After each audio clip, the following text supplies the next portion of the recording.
All right, guys, we're going to pick up where we left off with the Latin American revolutions, the revolutions in the Spanish colonies. We had talked about Haiti the other day in Toussaint L'Ouverture.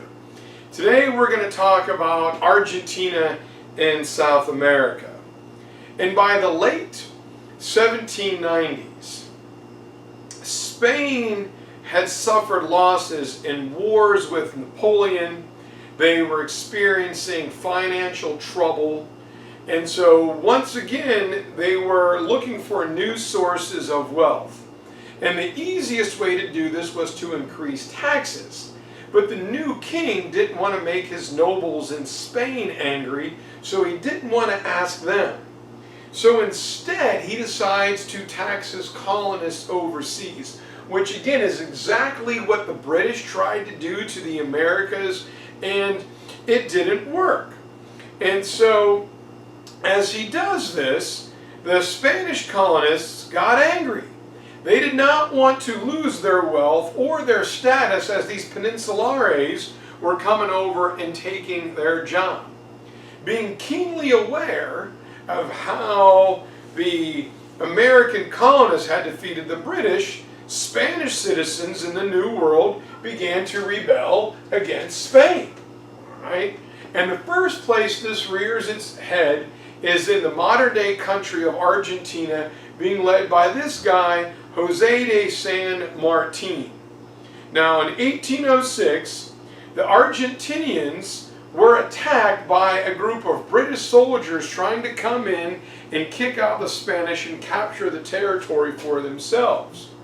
Well, the Argentinians looked to the great big fort to see if the Spanish army would come out and fight the British, and they didn't. So locals, led by José de San Martin, have to go out and do the job for them, and they defeat and they drive off the British. And then they turn to the Spanish, and they say, hey, we've been paying taxes for your protection. You didn't do squat to help us. Why not? And the Spanish say, well, we thought like you had it handled. And so they say, well, fine. Then we're going to do it ourselves. We got rid of the British. Now we want to get rid of you. So they begin to attack the Spanish. And the Spanish are driven out of Argentina into the countries of Uruguay and Paraguay, just across the river. And José de San Martin and his men do not win every battle. They lose some. But the Spanish realize that it's going to be too costly to hang on to those territories, so they give them up. And with Argentinian independence secured from Spain, José de San Martin and his military forces, after leaving Uruguay and Paraguay, go on one of the great military undertakings of all time. They decide to liberate Peru by marching through the jungles, up over the high Andes Mountains and the desert to the west coast of South America, and to attack Peru, the great stronghold of Spanish control in South America since Pizarro conquered the Aztecs. And so Martin and his men go, and they get to the city of Santiago, Chile in 1817 after this brutal, long, excruciating march.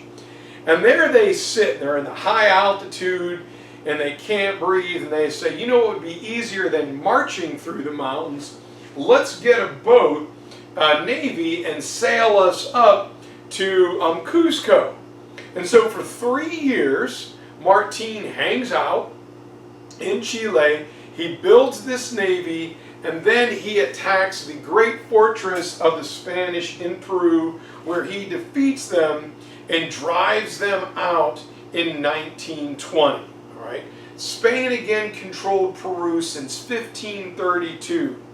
And now Pizarro, who had conquered the Incas, well, the natives have taken it back. 2/3 of South America is liberated from Spanish control. So go to the map, all right? Here's Argentina, here's Uruguay, here's Paraguay, over through the jungle, up the mountains of Bolivia, through Santiago, Chile, where then they come up and they're going to attack in Peru. And so, oops, okay, now we go.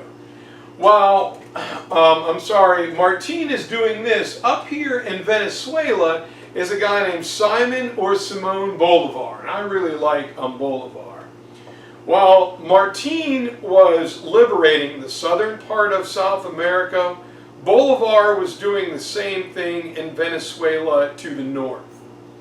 In 1810, Bolivar helps to lead a military takeover, a Venezuelan liberation, and he fails.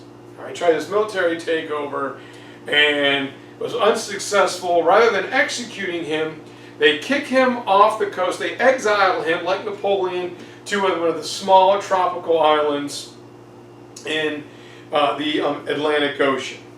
Well, a couple years later, he shows back up in 1814. Once again, he tries to lead a rebellion. It just starts to take off, and once again, he is thwarted. So he's exiled for the second time. And then, if you don't succeed, try again. He comes back in 1816. And this time, there is a massive invasion against the Spanish government. People had known what Martin was doing. The Royalists didn't intervene, and in the summer of 1821, Bolivar is able to capture the Venezuelan capital of Caracas. And he is named the very first president of the country of Venezuela. So he's finally back.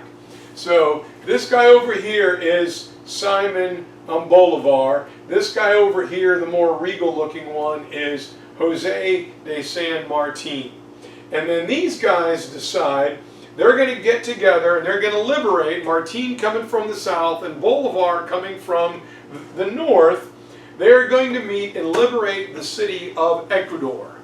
And they land in, they meet up in the city of Quito. And in 1822, something bizarre happens. The two men have a meeting, and Martin says, okay, Simone, we've done a great job. I'll be king of half of South America, and you be the king of the other half. And Bolivar is like, no, I don't think so. We've been fighting against monarchies. I don't want to fight and become what we have just been fighting against, so we're not going to be kings. We need to have independent countries where their leaders are elected. And Martin is like, no, we did all this fighting. We're going to split them up and we're going to be kings. And Bolivar says, nah, I don't think so. I want to have a democratic republic. Now, this is the story that I was told when I was down there. That the two men went into this chapel, and I have no idea if this is true or not. It's just kind of a good story. The two men go into a chapel. There's some of Martin's boys there. There's some of Bolivar's guys there. 3 small kegs of wine are put in this small Catholic chapel. The two men go inside and the door is shut. Nobody goes in. Nobody comes out. 3 days later, the door opens. All 3 casks of wine are drank. And Martin says, upon further reflection, I think we should have independent democratic republics. I'm going to take my leave from the country.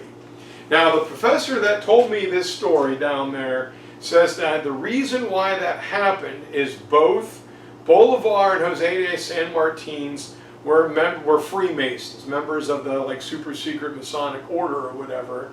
And because Bolivar outranked Martin, he won. Have no idea if that's true or not, but it's strange because San Martin leaves, and believes it or not, he goes to live in Spain. This is the country that he led a rebellion against. So if you're going to leave, why go to live in Spain? Well, he lives in a large villa, like a large plantation, a nice castle, but he was pretty much under house arrest where he mysteriously dies. So why he went to live in Spain, I have no idea. But by 1824, Bolivar has kicked out the rest of the Spanish forces. And the longest lasting New World European empire is done. It's over.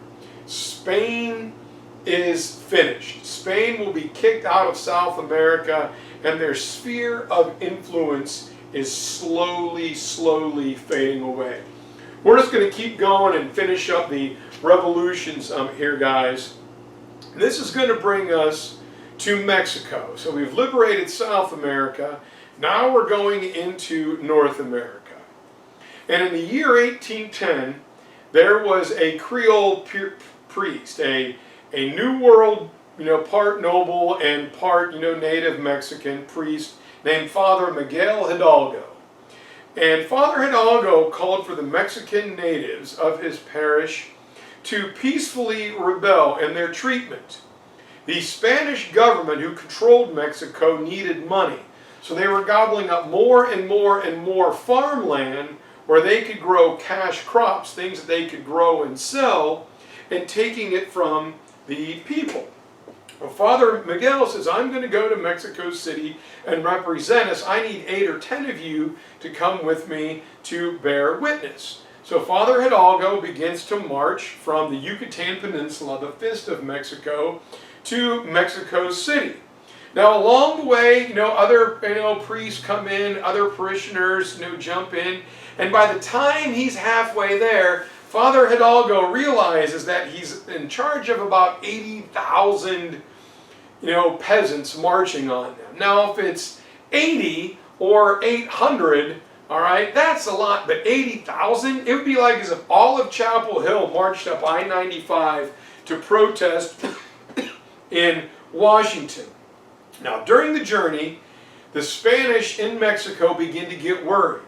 So they decide to send out the army to stop them. Well, as 80,000 are marching, the Spanish capture some of the peasants and they massacre them. Well, Father Hidalgo's peasants capture some of the soldiers and massacre them. And then, as this goes back and forth, the atrocities are getting nastier and nastier. Father Miguel Hidalgo is captured. And in the morning, as his people are marching forward, they come to an intersection where the Spanish soldiers thought they would leave a sign. And one part of the road leading north was Father Miguel's head. On one road, this way was an arm and a leg. An arm and a leg were over here, and the bottom was his torso. They cut up Father Hidalgo into pieces, figuring that would scare the peasants and make them go home. Well, unfortunately for the Spanish, it turns Father Miguel into a martyr. It didn't scare the people, it made them mad. Now it's on. And replacing Father Miguel Hidalgo was his assistant, Father Jose Morales Pavon. And they capture some of the Spanish soldiers, and they commit atrocities, and they're going back and forth until Father Pavon is also executed in 1815. With that, the peasants go home.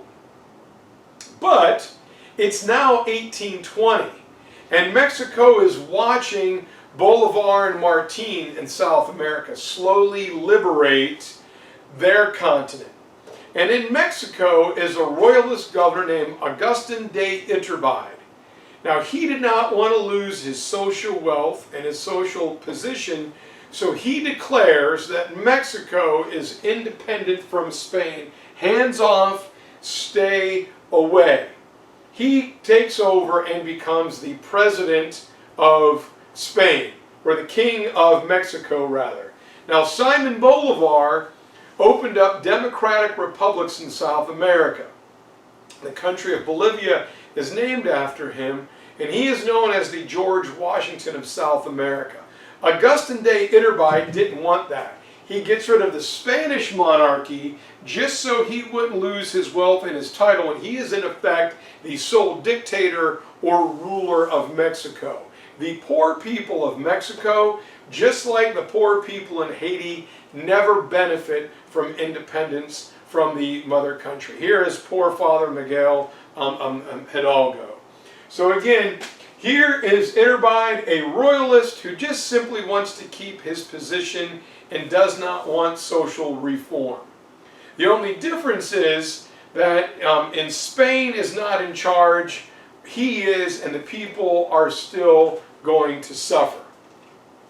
And then our last stop in independence is the big giant country of Brazil. All right. Brazil here in South America, this big kind of pinkish purple one, is colonized by Portugal. Everything else is taken over by Spain or a different country. Well, when Napoleon invaded Portugal, the royal family from Portugal left and they came down to Rio de Janeiro in Brazil, their colony over the seas. And as they got there, they looked around in 1807 and were like, wow, look, this country is bigger than Portugal. It's really green. We've got this big giant rainforest. We've got this big giant river. We got anacondas and piranhas. That big mountain right there, have a big Jesus statue up there. That thing would look awesome. We're going to turn this into the new capital of Portugal. And up in the mountains, they built a nice capital and a nice palace, and there they sat. And then a few years later, the people came to them and said, look there, your highness, Napoleon's going to try and capture this. We fought him off. We've been over here a long time, so why don't we do this? Why don't you and your family there, your highness, stay rich? You can keep your palace. You can keep your royal title. We'll pay you, but you'll be a constitutional monarch. Like when the Olympics are held, you give a speech. You throw out the first soccer ball at the World Cup. You open Walmarts. But we're going to run the government and make the decisions. The king says, let me get this straight. My family and I can retain our wealth. We can keep our castle. We can keep our title as royalty. We'll get a salary. All we have to do is do like public appearances, and we have no responsibility. We don't have to do any work. So if things go wrong, it's not our fault. And the people said correct. And the king said deal. So the king remains the king, but Brazil is liberated. It was the easiest and most peaceful of any of the revolutions we have studied. All right, guys, that's it for the revolutions. Next up, here in a second, we are going to talk about the ideas of nationalism. All right, we've talked about the Industrial Revolution and nationalism, and so that's going to come up next here. But as a quick recap, every single one of these, from the American Revolution all the way to the Portuguese, began with a popular power base amongst the people, the middle and lower classes. And nations felt that they should be remembered, they should be defined for their own current history, their own culture. All right? Not by a king and a queen, not by ancient history, but what's happening right now. In the United States, we're not England. In Argentina, we are not Spain. And so the United States becomes a brand new nation to the world. Europe is shocked when they see the power of a nation mobilized for total war like Napoleonic France, and how close he came to defeating all of Europe not once, but twice. And Latin America looks to its heritage of like the Mayas and the Aztecs and the Incas, not as being part of a European empire from Cortez or Pizarro, but the great culture we had over here before the Europeans even showed up. So these revolutions are going to kickstart the idea of nationalism, being proud of your country. And we're going to look at a couple of them in Italy and in Germany. Then we're going to talk about the brutality of imperialism, and then World War I. So talk to you guys soon.